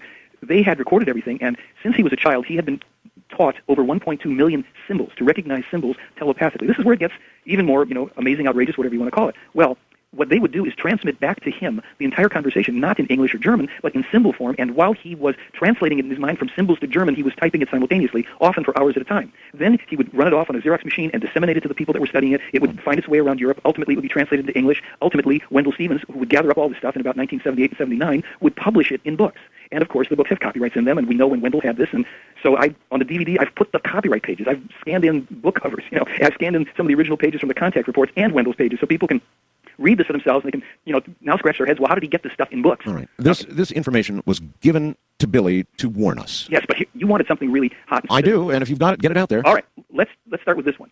1978, he's ostensibly taken for a close-up and personal look at Jupiter. He is remarking in the conversation to his companion there that, well, Jupiter has rings. I didn't know that. And he starts talking about Europa. He says, and Europa appears to be covered in ice, and there's the moon Io, which, he says to her, I remember you told me that's the most volcanically active body in the solar system. And then he goes on to describe how the rings of Jupiter are primarily formed by the expulsion of matter from the volcanoes on Io, and it's a whole technical long thing we won't go into. I contact the chairman of the astronomy department at Cornell University, Dr. Joseph Vaverka, a year ago in April. And I said to him, Dr. Vaverka, I saw your name associated with all this information on Jupiter. I know a Swiss guy that published some of this before you did. He said, well, that's a little interesting. Send it to me. I said, okay. So I send him the information on Io and on Europe and stuff, and I get him on the phone one more time, I think, before he freaked out. And I said, did you read the information from Mr. Meyer about Io? He said, yes, I did. And all I can say is, and this is as close to the quote, and I have the quote on the DVD, okay. If he said that 3 to 5 months before, then all I can say is that he's right. Now, 3 to 5 months before, that's great, except in 1998, Cornell comes out with a new discovery that the rings of Jupiter are formed of dust particles coming off of the moon. Yeah. It's published in 78 by Meyer.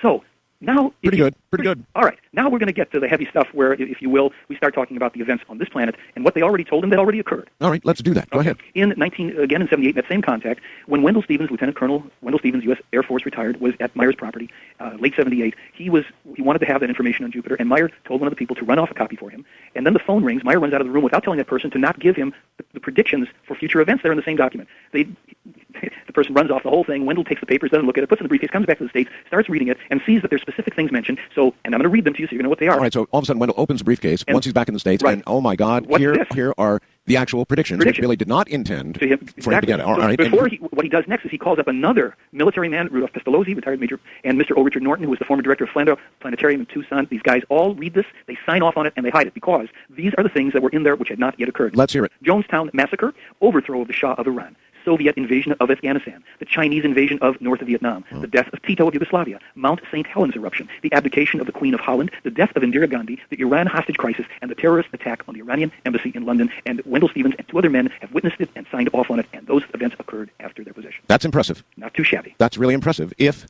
the document time is authentic. Wendell still has the document. Yeah, I've got respect for Wendell. So okay, I mean... it's pretty good. Okay, pretty good. We're moving up. In 1978, Meyer writes that a comet would be discovered in the late 80s or early 90s. It would be named Tutatis, and that it would come close, possibly threatening the Earth, in September of 2004.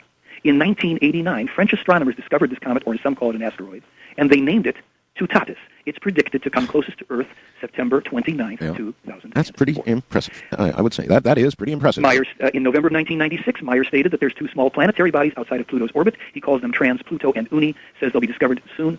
October 7th, 2002, BBC reports that scientists have discovered a new planet beyond Pluto. In 1981, Meyer discussed information with one of the ETs concerning the 29 actual moons of Saturn. At the time he's discussing this information, he's only aware of about 12 of them. He's informed that there are actually more, maybe 15 or 16, but that the total number is, in actuality, 29. November of 2000, scientists announced the discovery of 12 more moons, bringing the total number to 28. We're now just one shy of what he was told. In February 28th of 1987, in what are known as the Enoch or Hanok prophecies, Meyer is forewarned of the destruction of the World Trade Center by terrorism and a bunch of other things. And this is where we start to get to the meat of the matter. Well, count me as impressed, if all of that is true. Well, here, I'm going to jump for a second. We'll come back. But, Art, I think you may still have the book, And Yet They Fly.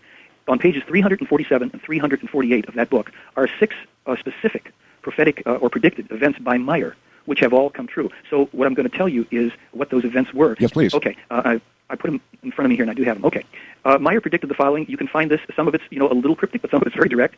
The strike or the attack by the U.S. and its presidents, meaning Iraq. Meyer had said, on a broader scale, expect a strike by the USA and its, expect a strike involving the USA and its president that will stun the entire world. Now, when we attacked Iraq, do you remember what that attack was called? Which one? This last attack on Iraq, when the war started. Let me not play guessing games. It's called shock and awe. Shock and awe, and then Desert Storm. That's right. If you look up at the synonym for shock, you get stun, and if you look up stun, you get shock. So Meyer threw the word in there in 1995. And then right after that, he correctly predicted the following upsurge in unrest and violence from Islamic fundamentalists. And while he said the obvious that AIDS was going to be spreading, he also said that mad cow disease would then spread to other animals and humans in increasing numbers. There would be a new disease and epidemic appearing, as SARS did. And he warned that there would be a renewed threat and concern over chemical warfare, which is, of course, now more in the news than ever. We can't even find the weapons of mass destruction. But then, for those people that still think, well, he could have meant this or could have meant that, he said, look, prophecies are alterable, so let me tell you the following. There is the chance of an accident at the nuclear power plant near Lyon, France, one of 436 nuclear power plants in 1995. On August 12th of 2003, the power plant near Lyon, France, had an emergency situation, and they did manage to shut it down. Now, that's pretty good stuff for a guy years before the event. I agree. But all rests on when these documents really were in somebody's hands. Sure, well, they were in your hands before your hands. Yeah, that's true. It is true. Yeah, and I downloaded the predictions from the internet in 1998, but they're in that book with a published date of 2001, and each of these things happened after that date. For those people that want to argue about hubcap photos and that they can duplicate this and duplicate that, can you figure out how he hoaxed that? And let me jump to one more thing. People have said, he must be a good guesser. And so they're figuring that, well, he must have a whole bunch of... a good guesser? Yeah, he's lucky. And I said, the funny thing about this, if Meyer was faking it somehow, or was a good guesser, you'd have to have literally hundreds of erroneous, wild, 10,000 monkeys at a typewriter situation here. Sure. You don't. And you can prove it because the books have been published and they've been in existence for years. We've got the copyrighted books. We have the documents. It's all in the DVD. And this is where I'm going to tell people later on, you want to make a change in this world? When you start finding out what these people are warning us about here, if you're moved to participate, then learn about it, and then at least contact... Look, Art Bell, you reach a world of people. There's people during daytime that are talking on radio and TV in little towns and cities and big cities all over the country and all over the world that know nothing about this. And yet, if only they did, if only they would look at it and bring it to attention of other people, we might be able to awaken this world. Part 2 is going to consist of moving on to the warnings that we as a people have been given by the Pleiadians. I believe that's close anyway. It's a new name, not Pleiadians, but Pleiadians. And Michael can correct me on that if I got it wrong. It's new, but that's what it was always supposed to be, according to Michael. And we've been issued a very specific set of warnings, very dire warnings. And that's what's coming up next. Then we're going to go to the telephone. So if you've got questions, and I know you do, that would be the moment.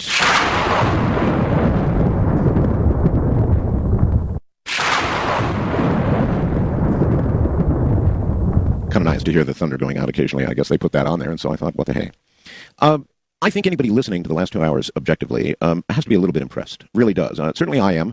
I think the evidence is pretty good. So now a big question, having accepted, at least for the sake of this discussion, the first 2 hours of presented evidence, let's now talk to the message that Billy Meyer was given. I think that's very important, Michael, but you have to lay that groundwork first, or nobody's going to pay much attention to the message itself. I agree. So what is it? Is it the Pleiadians? Is that... Pleiadian, yeah. They actually called, they keep correcting us. They're simply called the Pleiadian, as in like the Pleiadian people without an... It's not going to kill it to say the Pleiadians. I was calling them the Pleiadians, and I got a letter from one of the people in Switzerland. Well, technically it's the Pleiadian. Okay, fine. All right. Whatever. But... What I want to say about this, because we're going to lay out the stuff that you're just kind of announcing, prophecy and prediction are two separate things by definition here. And prophecy, as far as they're concerned, relates, or refers rather, to events, negative events, because usually you don't have to be warned about positive things, but negative events that will occur if we don't alter thoughts, actions. Yes. Right? Yes. And and predictions are those things which are already set in stone, and they may often have what you might call a cosmic origin. It simply means like a comet or an asteroid coming through or some kind of thing that's greater. But prophecies can turn to predictions if they've passed the point of no return. Both prophecies and predictions, as everything else in life, operates on the principles of the laws of cause and effect. There's nothing mystical here. It's when we speak about prophecies, we're speaking about well, there are mystical things in prophecy. Maybe, but in this case, what I'm trying to delineate is on Earth we've got weathermen and scientists and people that forecast sporting events and financial trends. We're used to the idea of people taking information and projecting outcomes. Yes, well, our weathermen are a lot like prophets, and sometimes events coincide to make it not come true. Yes. Anyway, listen, there's a message. I want to get to that now. And we get to the unique thing here as we get to this message, because it's a little heavy, and I want to set this up properly. I don't want to just scare people. I mean, heck, we get to do something about it this time, and there's a plan that if people want to make Billy Meyer wrong, let's make the Pleiadian wrong. I'm all for it. Let's prove that this does not have to occur. All right. So what we're talking about here, we've come to something that's called the Enoch prophecies, or Hanok prophecies, and they have now been, they're putting them in the new edition of the book for anybody who wants to sit and go through them. There's pages of them. They are very, very intense, and they cover a lot of territory, and we're going to go into that now, but when people get the book, they'll be able to go Let's hit the high points. Well, they're all low points, because... That's fine. Right. Most news is the news at 5:30 by any of the networks. It's all low points. It's the nature of news. So just go ahead, let's do it. Okay, so to do this, I have to just explain that the prophecies are not given in a chronological order for the reason they explain that if we knew exactly what was coming when, we would simply try to alter the event. Isn't that the idea? Yes, but what they're trying to get us to do is to see the big picture and to make some very profound changes in our individual and collective behavior and consciousness. All right, having said all that, lay it on us. I want to hear it. All right, so in order to do it, I have to read it from some of this document or try to paraphrase it. So I'm going to jump here to something in the middle of a page where it says, and it will be that the fanatics of Islam will rise up against the countries of Europe, and all will shake and quiver. This is from 1987. Everything in the West will be destroyed. England will be conquered and thrown down to the lowest level of misery. And the fanatics and warriors of Islam will retain their power for a long time. However, not only Europe will be affected, but ultimately all the countries and peoples of the earth, as the great horror expands to a war that will encompass the entire world. After the turn of the millennium, the papacy will exist only a short period. Pope John Paul II is the third from last in this position. After him, only one additional pope will follow. Then a Pontifex Maximus follows, who will be known as Petrus Romanus. I think other people have said this too. Under his religious rule, the end of the Catholic Church will come, and a total collapse becomes inevitable. So this is, we'll stop here on this segment. As far back as 1980 or 81, they told Meyer that during the latter part of the 20th century and going into the 21st century, fundamentalist sects and religious cults of all sorts would start to arise, and there'd be a lot of pain and suffering over it. And they did point out the Islamic fundamentalists as one of the major ones. And they also said at that time, and they repeat it later, that France will have an uprising from within that could overthrow France to a high degree. Remember, they're saying here that Islam is going to, roar through Europe. This is serious stuff, all right? This is serious. Now, the reason I want to stop here is to say, look, I want to remind us at every moment, this is still, to some degree, alterable because there's a counterbalance body of information where they have said, look, this isn't about pacifism. This isn't about you simply let things happen to you because self-defense is it's not only a right, it's a responsibility. Mm-hmm. But from their perspective, the way to deal with these things is very different than the way we're dealing with it. So I want to read more into it and then talk about that because this is going to bother you and a lot of other people. I'm going to jump back and forth here. So here's where it gets unpleasant. The USA will set out against the Eastern countries ahead of all other financial states, and simultaneously, she will have to defend herself against the Eastern intruders. In all, America will play the most decisive role when, in the guise to strive for peace and to fight against terrorism, she will invade many countries of the earth, bomb and destroy everything, and bring thousandfold death to the populations. The military politics, of the USA will likewise know no limits, as neither will their economical and other political institutions, which will be focused on building and operating a world police force, as it is the case already for a long time. Now, before people start, listen, I'm reading somebody else's words here, but they'll be mad at me. I don't care. It doesn't matter. Let me explain how I look at this. We in this country are an extended family, as every country could consider itself, and let alone humanity. If in my own personal family, I find out somebody brings me news that some cousin or Uncle Joe or Aunt Nellie is doing something that's really wrong or immoral, dangerous or deadly, do I turn around and attack the messenger, or do I go about trying to find out whether it is so or not so? Well, a lot of people attack the messenger, Michael. Yes. So my position, what I've kind of learned the hard way is I don't care what I like and what I don't like. I still may have them. But I want to find out what is so and what is true. Mm-hmm. Because then I can do something about it. If we continue, this is my editorial, if we continue to be focused on sticking our index fingers in the air, whirling them around, going, we're number one, and anybody that objects to anything is unpatriotic, we are in for an awful lot of trouble. No one would run a company that way, let alone a family and let alone a country. So let me go on where they're continuing to slam at us. And by the way, they are equal opportunity offenders. They have something bad to say about almost everybody. But I'm more concerned right now with what they're saying here because this affects potentially you and me. Of course. Of course. They are talking here and says, and this will point towards the possibility that a third world war could develop from it. If human beings as a whole will not finally reflect upon reason and become reasonable and undertake the necessary steps against the insane machinations of their governments and military powers, as well as their secret services, and call a halt to the power of the irresponsible who have forsaken their responsibility in all areas. If this does not happen, many small and great nations will lose their independence and their cultural identity and will be beaten down because the USA will gain predominance over them with evil force and bring them down under her rule. At first, many countries will howl with the wolves of the U.S., partially due to fear of American aggressions and sanctions, as this will be the case with many irresponsible in Switzerland and Germany, but also of other countries. You realize this sounds very anti-American. Yes, it does. As I say, they're equal opportunity defenders, but I'm focusing on this at the risk of people being upset because that's right. I don't want you to. I ain't backing off of it because this is what's in there. No, I don't want you to back off it. Okay. I'm just making note of how it does sound. Absolutely so. And Meyer has survived 19 documented assassination attempts. It's not because he's talking to the benevolent space brothers. These people have said, we tell things as we see them and as we know them. We are not interested in political speech, in diplomatic speech, and in flowery words because it only delays the truth, and that makes things worse. We're giving you these warnings. You've asked for help from above in all of your unique ways. Here it is, but you have to help yourselves. We will tell you what we see. You can disregard it if you wish. You can work with it. You can change it, but we can't. So they go on to say, in parts, others will join in because they will be forced somehow to do so, or will be misled by irresponsible promoters of American propaganda. All right, well, we're already at war with Islamic fundamentalism. No question about that. But what you're suggesting there is that it becomes a full-fledged war, essentially, with Islamic countries with Islam. Well, no, not only. Remember in here they say America is going to beat down many small and great nations will lose their independence and cultural identity. They're actually saying we're going to extend this war. Now, I had this document in my hands when I was in New York like 2 years ago, 2002, before the U.S. had launched the attack, I think even on Afghanistan, right before here it was. They're talking about... Well, I don't think any American right now would be shocked at the possibility of a wider war with Islam and some Islamic countries. It's in the offing. Of course, but here's where things are a little... let me read some of this. This is where it takes other flavors. Finally, many Asian, African, and European states will rise up against the American hegemony once they recognize that the USA is only taking advantage of them for purposes of war, conquest, and exploitation. Well, this is not politically correct, is it? In this way, many countries will become puppet states of America before reason and realization will emerge in the responsible ones of governments and in many of the population, resulting in a turning away from the USA. However, the Great War will hardly be avoidable because the human beings of Earth will probably not accept the directions towards the better. Therewith, towards true love and freedom and peace, and striving instead only towards wealth and pleasures and riches and for all manner of material values and vices and unrestricted power. Sounds a bit moralistic, but hey, I'm not going to overly comment. This is what they're talking about. Now, they go on here in this segment, and I'll get to where they talk about the World Trade Center and other stuff.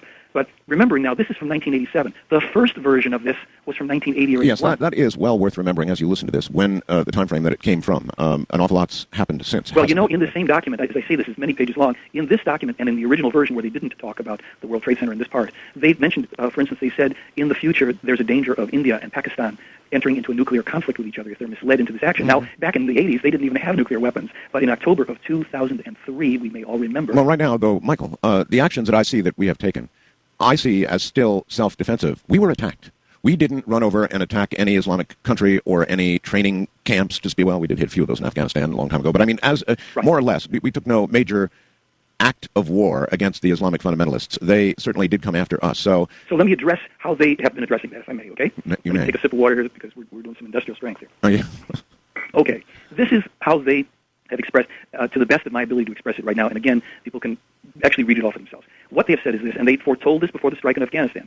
They said that to arbitrarily launch attacks that will go into countries and result in the deaths of lots of innocent people and will ultimately, more than likely, not result in capturing the perpetrators is terrorism in and of itself. Well, how are we supposed to deal with this? And here's what they said.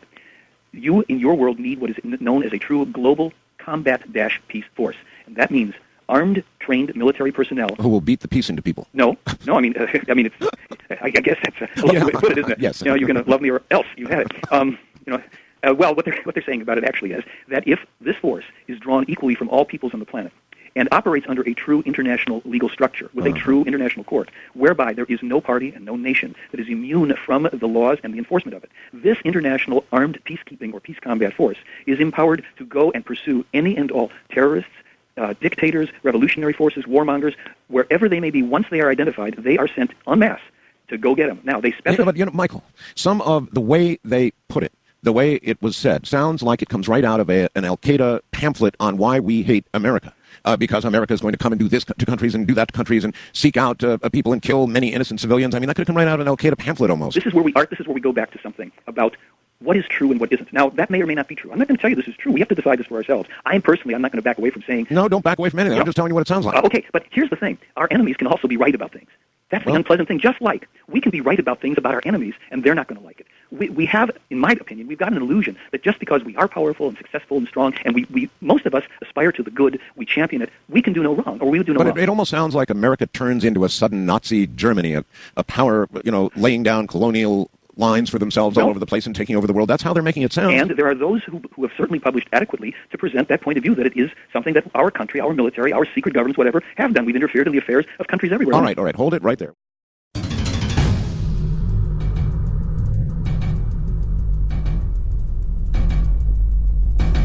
All right, once again, Michael Horn. And again, Michael, as you know, this stuff does sound as though it comes from the PR group on the other side. Yes, and of course, as I said, I'm focusing on the stuff that pertains specifically to us. No, that's fine. Kevin in Richmond, Virginia, for example, says, after reading several of the documents on theyfly.com, it seems to me that Billy Meyer is an anti-American activist. Why doesn't he attack the Islamic states for being the homicidal maniacs that they are? Well, he has written about that, and he's called them, depraved and murderous and the fanatics. Now, not all of Islam, because they've also distinguished... No, of course not all of Islam. Everybody knows that, not right now. But they talked about the fanatics, the people who... And he's criticized Yasser Arafat and the Palestinians, the Israelis, the Iraqis. When the war in Yugoslavia was going on, they were calling all these people wannabe Rambos and insane people. I'm focusing on this stuff because this now is the information that appears and is here for us to either disregard. If we don't like it, we can just ignore it, or we can find out if it's true, and then what do we do about it? We're hearing about this for a reason. We're not just here to entertain. This isn't an entertainment. No, I understand. All right, I've got people waiting to talk to you. I'm going to get them on the air, but just let's be sure we've got all of this now. There is something that I'd like to cover first, because as long as we're getting into this unpleasant stuff... No, go ahead. Let's do it, and here it goes. In addition, apocalyptic natural catastrophes will occur which will cause all of Europe to shake and tremble, but Europe will continue to exist even after having suffered enormous destruction. Far in the West, it will be different. The US of A will be a country of total destruction. The cause for this will be manifold. With her global conflicts, which are continuously instigated by her and which will continue far into the future, America is creating enormous hatred against her worldwide in many countries. As a result, America will experience enormous catastrophes which will reach proportions barely imaginable to human beings of Earth. The destruction of the WTC, i.e., the World Trade Center by terrorists, will only be the beginning. 1987, Art and listeners. Okay? Now it goes on. But you want to come out swinging, this is what they wrote. And what they basically said is, in the simplest sense, If we want to avoid this befalling us, we pull out of Iraq, and every place where we have troops stationed, we bring them home, and we straighten out our own country, we defend ourselves from here if necessary, and a totally other state of mind for a lot of people who think we are entitled because we're Americans to be everywhere with 102 military bases all over the world. Well, we're being told by somebody else who doesn't care a hoot about what we think about it, no, that's going to get your country destroyed because the rest of the world in time is coming against you. I have a question for you, Michael. Yeah. You say all this with quite a passion, so much passion that a person listening like myself might believe that these are your views as well as the views that you're relating. These are my fears. That it's true. Well, are they also your views? I'll tell you what my views are, and they've been for some time. My views are that we have indeed interfered and continue to interfere in the business of other countries. I don't have this sense personally. I don't know that this is going to result in this, but to me, on the level of the laws of cause and effect, the pendulum goes out and it comes back. It comes back the way it comes back, not the way I think it should or the way I like it or don't like it. But when somebody knocks down two of the biggest buildings in the biggest city in your country, right? Why you tend to react, and that's what we've done. We've reacted. We reacted, but what we're being told, and people can argue with it, and I'm sure they do. We have to find out who was responsible. Now, the perpetrators, the original perpetrators, are all dead. Who was behind it? Can you identify those people? What the players are saying is, yeah, you've got to get these people. Terrorism does have to be stopped, but it's a technique. It's a means of fighting that, in their point of view, we are simply pouring gasoline on embers and recruiting more people because of what becomes indiscriminate art. I think we'd all have to admit that we don't see the nightly news from Iraq. We don't see our soldiers coming home in coffins. We don't see the damage to them over there, to the Iraqis. We are now having a sanitized, controlled media. Maybe, just maybe, it isn't the way we're being told it is. And do we want to look at it? Do we want to find out if these... See, in terms of this case, this is the Meyer case we're looking at. Well, if you're saying, do we propagandize our own people? Yes, of course we do. Every country on earth does that to their own people and the world at large as much as they're able. Sure. And we do that. Yes, and what these people have said, remember I said there was a counterbalancing body of information. All of this doom and gloom and horror we're talking about here, they are saying there are operating principles for human development. You're not the only humans in this universe. You're not the only ones at this stage. You're not the only ones who've gotten through it or those who didn't get through it and have to start over. But if you do not grasp the right rules of conduct, you will have to start over. This is what they've said, if America does not withdraw from Iraq and these other things, and Britain, and they've blasted Blair and all that, they have said we will lose 2/3 of our population on this planet as early as 2006. A third world war would break out from circumstances and events which will take on a life of their own and multiply and carry on, and they've outlined some of them. Is this just any crazy guy in Switzerland with doom and gloom, and let's just call him an anti-American jerk, and Michael Horn's talking about it with all this passion? I kind of care about not seeing this happen. So I can be wrong by, quote-unquote, believing that this could be true, and by bringing it to people. But that's why I'm saying, will you people just do your own homework on this? If the case is legitimate, does it not at least bear examination? And have the media and the government and the politicians look at something that's been going on for 62 straight years.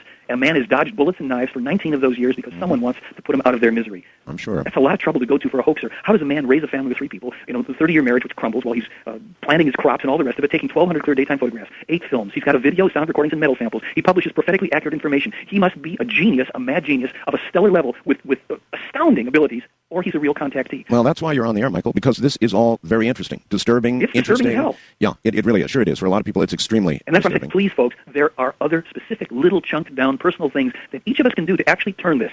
We can turn it just by sheer numbers. You know that when somebody writes a letter, for instance, or calls a radio or TV station or a newspaper, whatever, just like when you do that with a political person, that registers in the media as representing a larger number than that individual thing. Imagine if the people tonight that are listening, they don't even have to believe this damn thing, but they want to demand that they find out, look, this thing's going on, let's find out. Could this be at all true? All right, I want to take some calls. Please. Field some questions. Let's do it. First-time caller line, you're on the air with Michael Horn. Hello. Hello? Hello. Yeah, okay. You're going to have to yell at us a little bit so you're not too loud. Okay. Michael, this is Vaughn speaking. How are you? Is that Vaughn? Yes, it is. Hi, Vaughn. How are you? Pretty good. Excellent. Now, you remember our talk at the Consciousness Expo where you told me that no matter whether or not we could duplicate the effect. Now, we never agreed on duplicating the photos exactly because we could never do that. Vaughn, without giving your last name, who are you? My name is Vaughn from the Center for Inquiry West. You're a skeptic group? Yes, I am. Okay. That you could duplicate the effect, you're saying. Is that right, Vaughn? The effect is what we discussed. But at that expo, you told me, well, it wouldn't make any difference whether or not we duplicate it or not because you're still going to believe that Meyer actually had these experiences. No, that's a year ago. That's not what I said. I said you've had 3 years, Vaughn, to duplicate one of these photos and the film segment that you said was hoaxed, sir. And I said, go ahead and do it. You told me your photo lab was not set up yet, and I told you that Mr. Meyer didn't have the luxury of a photo lab. And in the 3 years period of time in which you had not produced one photo or one film segment, in that same period of time, in the mid-'70s, Meyer had produced 1,200 with multiple UFOs, and that these things had been examined by experts. Okay. And go ahead. I don't want to take your time. No, I just wanted to point out that we did talk at the Consciousness Expo, and you made it clear that whether we duplicated it even exactly wouldn't have made any difference to you. No. And, of course, that was good reasons not to really pursue Well, this. Vaughn, no, it's not a good reason, Vaughn. If you could reproduce those, then why didn't you? Well, here's another issue. Well, actually, we have some up on our website right now that were done with a $3 throwaway camera and some paper plates, and there's no way you can really distinguish unless somebody told you that those were actually paper plates. No, the way you distinguish, Vaughn, is to subject them to the same critical photo examination that Meyer... Absolutely. Okay, let me make something clear about a photograph. photographs are essentially a work of fiction. In order to prove what's in a photograph, you have to be able to have the item at hand. You know, when forensics... you have your item at hand. The fiction here is that you will not subject those photos to microdensitometer or laser examination. What's the densitometer going to prove? Nothing. I see. You're a photographic expert. Wait a minute now. Jeez. Vaughn, hold on. Isn't it fair, Vaughn, to allow your photographs to be subjected to the same scrutiny that the Meyer photographs were? Well, that's fine. And why not? Right. No, I have no problem with that. The problem is that doesn't prove that the object in the photo is actually a UFO from another planet. Well, I don't know that we prove anything at the end of the day, but to allow the same kind of examination would seem fair. Okay, well, we have asked him to submit the Meyer's original negatives also. Yeah, so we can look at them, and I think that's fair, too. I think it's fair. So do I. That'd be great if I had them, but I've got something better, and I've repeatedly offered it to you. The sound recordings are physical evidence, and you can download them, Vaughn, and go outside with a cassette machine and get 15 people around and record those sounds from a rotating device and have them put them through the same analysis that Meyer's were and give us the same results. Well, you're going to give me more excuses, which you have for 3 years. I'm not giving you excuses. I'm just telling you that we need him to submit the material. No, you don't need it, sir. It was examined by experts whose credentials exceed yours by light years. Well, and why you not? have claimed that this man is a fraud. You have defamed him along with all these other second-rate pseudoscientists, and you don't prove it. Would you please have yet to provide the metal to us that you claim that's available? Marcel Vogel held 32 patents at IBM. His video analysis is available. Buy my DVD and see it. And if you think Marcel Vogel was hoaxing, if you think Michael Mallon was hoaxing, and Wally Gentleman and Steve Ambrose and all the rest of these people, where's your credibility? You need to understand that all those tests do not prove. All they're going to do is say, well, okay, the densitometer is going to tell you how much light actually went through the film, how dense the media is on the film. No, you'll get edge enhancement. You'll be able to edge enhancement we can do with Photoshop, and that's been done before. But it still does not prove that item in the photo is what it's claimed to be, because hoaxes of photos have been going on since the mid-18th or 18th century. This is a hubcap argument over and over. And if you will remember, what I also said to you, Vaughn, at the UFO conference was, listen, you go ahead and play with your photographs, but why don't you give me the prophetically accurate scientific information for 10 years hence? Look, you guys have come up with nothing. The film that you said was easy to hoax, he simply scratched the negative. Well, we duplicated the effect. That's what we agreed to do. No. You've claimed that you were entitled to win $1 million because we couldn't prove that Billy Meyer's photos were a hoax. You people have claimed that he's a defamer and you've defamed him as a hoaxer, as a fraud. Well, I've never called him a hoaxer. Oh, I see. Now you haven't called him a hoaxer. I've got it from your people on your IIG department there. Look, so we don't bore everybody that wants to ask the questions. Let them go to the website, and they will notice that your little UFO paper plate model is next to no trees or objects of known size as Meyer's are. Yeah, why not? Let's let everybody go to the website. Where's the website, Vaughn? It's IIG West. Well, actually, you can link to it from our CFIWest.org. Well, just one at a time. Yes. IIG West? IIGWest.org. IIGWest.org. So everybody can take a look at the photographs. Vaughn, I do think it's a good idea for you to allow those photographs, however and whatever they are, to be examined in the same way the Meyer photographs were. I mean, that works two ways, and I agree with you. We don't have a problem with that. Vaughn, we expect him to provide those negatives to us, too. Vaughn, did the bomb go off at Hiroshima even though you weren't there to verify it? You know, you don't have credentials that come anywhere near all the experts who've done this. But if you want to focus on the physical evidence, step up to the plate, have the report that matches the kind of examination, duplicate the sounds, and produce the film with the two you keep light changing the goalpost now. First it was it's just not photos. Changing the goalpost. You guys changed the goalpost. Hold on. Listen, I'm going to terminate this now. Vaughn, thank you. People can go to your website. I will to iigwest.org. All right? Okay. All right, Vaughn, thank you, and take care. And Vaughn is a skeptic. I think it is reasonable that he would submit these to the same kind of examination. Now, for you, Michael, yes, what have you done in terms of trying to get your hands, as the American representative for Mr. Meyer, on some negatives? Well, the original investigative team had whatever negatives were available, but I thought I did something that was even better. What? What I helped to do, and I'm not responsible for the printing, is I put in the hands of thousands of people a book that had 6 or 7, and actually more, we could get into that later, specific predictions of things which hadn't occurred, which have subsequently occurred in that sequence. Right, but Michael, can you not take a trip to Switzerland? I mean, surely out of 1,200 photographs, there must be an awful lot of negatives bouncing around somewhere. I will tell you what remains. Maybe Billy's, protecting them, as I would imagine he would very carefully, but a negative or two wouldn't be too much to ask. Art, I'll tell you the problem with it, in my estimation. Please do. I think that when someone's going to say, well, this isn't good enough, and that the folks at the Skeptics Organization are the ones who've raised the bar every time. Oh, they'll never be happy. They'll never be happy. But it doesn't matter. Why not go after some negatives anyway? Because here's the real kicker. There still are metal samples available. No, Michael, I don't care whether it's better or not. As the American spokesperson, official, you should be able to go to Switzerland and say, Billy, part with a couple of negatives. You know, I can ask if they have them. It's like... Well, I'm sure you have. If you haven't, I wonder about you. I'll tell you, the truth, in my perspective, yes? The photographic evidence, the films and all that stuff, even though it's still irreproducible, it's not where I put the emphasis. Nevertheless, Michael... Well, you know what? We'll get a negative, and someone's going to... Look, the best I can say is that the better people than I saw them, and they examined them. It's 30 years later. Does Meyer still have them? I don't know. Because I simply don't. That's not my area of expertise, finding their negatives. Well, but you're involved in a big controversy with our friend there. Yeah, you might as well go ahead and try to get some negatives. They must exist. You know, I'll ask. I'm going to be there in May. I'll see if they have it. And I would say to you, look, if anybody thinks that makes the case true or not true for them, that's fine. Well, I'm not here to prove it. Well, wait a minute now, Michael. It does make the case true or not true. If you got negatives and it turned out they were hoaxed, then you might as well take that whole story and just toss it out the window. Well, here's something I think we could even look at just for a moment as an interim step before I go to Switzerland and try and get negatives. There is a video that Meyer took in 1981. It is taken on a bright sunny day outside where he is approximately 300 feet from a tree on a hill with a 14-foot bizarre-looking metallic UFO hovering in front of it.